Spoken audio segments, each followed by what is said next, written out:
jugador de Pilas, Juan Lara Gavira.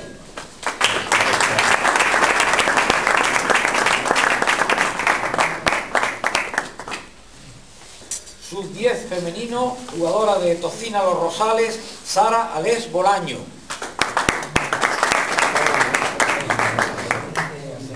Y sub-10 masculino, jugador del Viso del Alcor, Iván González Vergara.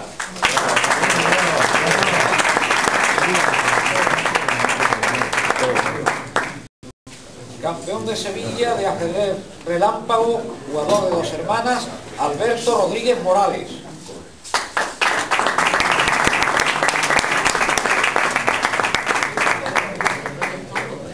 Y campeón de Sevilla de ajedrez activo, Jesús Garrido Domínguez de Olivares.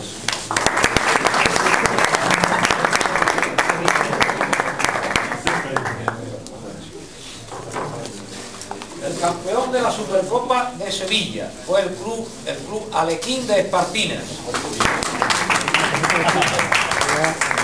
Ahora pronto vamos a salir nosotros, tú me haces la foto. Campeón de Sevilla de Copa por equipos, Club Alequín de Espartinas.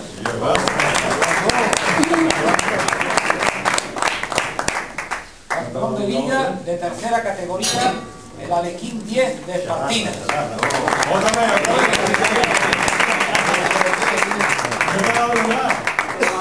Campeón de Liga de segunda categoría de Sevilla, San José A de San José de la Rinconada.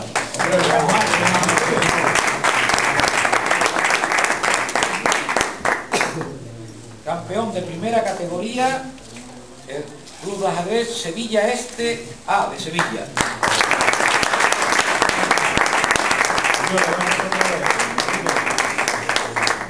Y finalmente el campeón absoluto de Sevilla por equipos de Club Alequín de Espartinas.